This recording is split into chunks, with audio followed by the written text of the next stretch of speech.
Wow. Ken, thanks. I'm frequently asked who I admire in the business world. I always start with Ken. He's been a great CEO, a great friend, and just somebody that I love and respect. Shelley, same to you. A better partner, a better friend no one could ever ask for, and I just love you, and it's great to be with you. Thanks to Columbia and the Deming Cup Selection Committee. I'm honored to be here. I'd also like to congratulate Arne. In 2011, I was a part of a delegation of CEOs who were kind of sent over to the Middle East to really decide how we could help rebuild after the Arab Spring. And Marriott was part of the delegation. And I could see firsthand the great respect people had for Arne and for Marriott in terms of the role they play in spreading commerce around the world. So I'm truly honored to be here with Arne tonight. It's wonderful to be with all of you. As Ken said, it wasn't hard to make the time. I retired from GE a couple months ago, and you can't see behind the podium, but I'm actually wearing sweatpants tonight, along with my suit. But I'm totally honored to accept the reward. A lot of people, many of them my friends, people like Steve and Ken and Indra, Dave Cody, have received the award, so it's really a privilege to join them in this endeavor. I was thinking about Edward Deming. I was thinking about the award and what it stands for and what it means to receive it. And a lot of wonderful memories came to mind over my 35-year career with GE. But the one I'd share with you tonight isn't from my time as CEO. It's really from the time when I was just starting with the company as a 32-year-old kid. In the late 1980s, GE introduced refrigerators that turned out to have faulty compressors. They would all fail after a certain amount of time. And at that time, I was actually in our plastics business. I had nothing to do with appliances. But my predecessor, Jack Welch, decided he wanted a fresh set of eyes, so he brought me in. And we quickly discovered that the compressors were made of the wrong material. And that meant they all needed to be replaced, all 3 million of them. And I'll never forget going to headquarters as a 32-year-old to report to Welch and some of the others about what we'd found. And eventually we broke the news, I broke the news to him, that the write-off was going to be in the neighborhood of $500 million.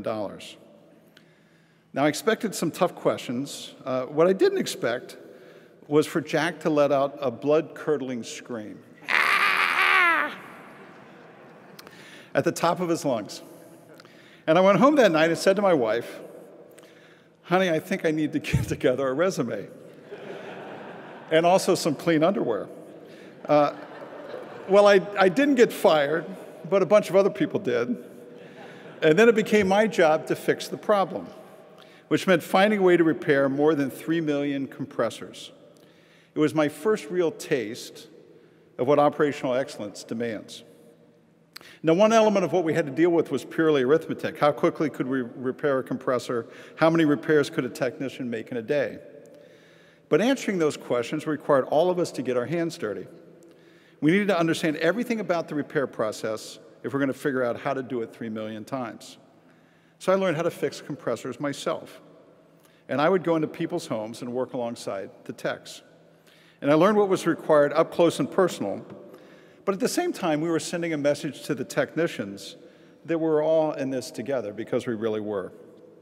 And in the end, we fixed all of them, all 3 million.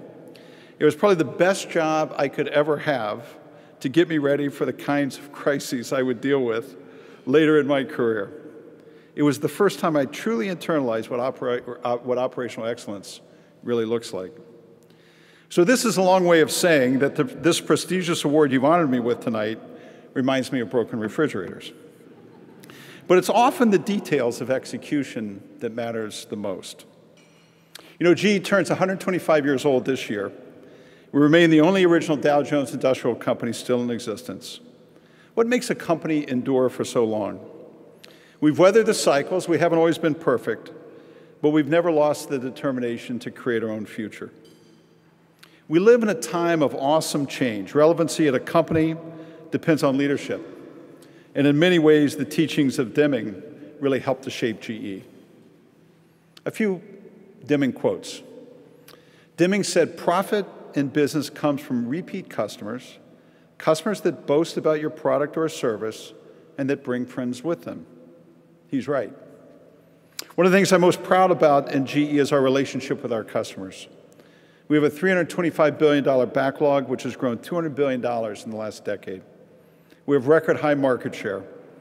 Our customers trust GE in good times and bad, and we deliver for them. And this is true around the world. We're a global company today and will be in the future. When I became CEO, 70% of our revenue was inside the United States. Now we have almost 70% of our revenue outside the US.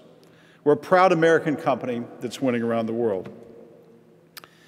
Deming said the climate of an organization influences an individual's contribution more than the individuals themselves. He's right. Good companies are all about culture and collective strength. We reward our leaders not just for how they perform for the company, but also for how they perform for each other. And we know that this company works only if each business, each function, each person is committed to the same cause and takes care of each other when times are tough. That's how we build trust. We demand accountability, transparency, and self-evaluation and view it as a moral commitment. And performance has to be matched by purpose. We're working to cure cancer, to clean the environment. We're growing in China and Africa. Our products build, power, move, and cure the world. And Deming said, if you don't describe what you're doing as a process, you don't know what you're doing.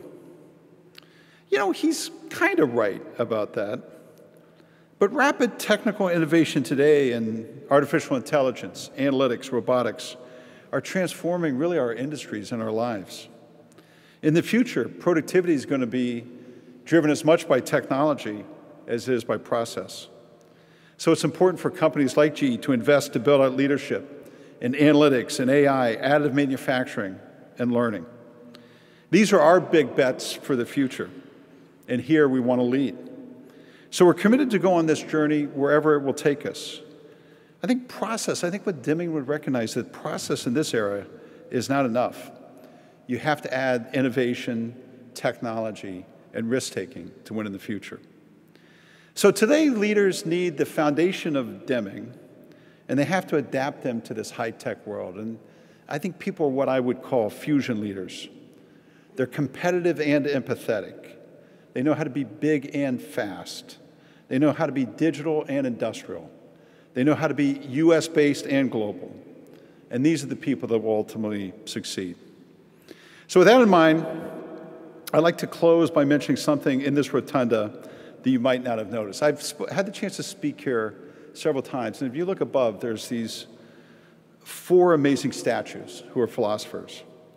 One of them is Demosthenes. He's the good-looking one up there. And he once said, small opportunities are often the beginning of great enterprises. Among other things, I think that makes him the godfather of business books. But there's a corollary I'd like to add.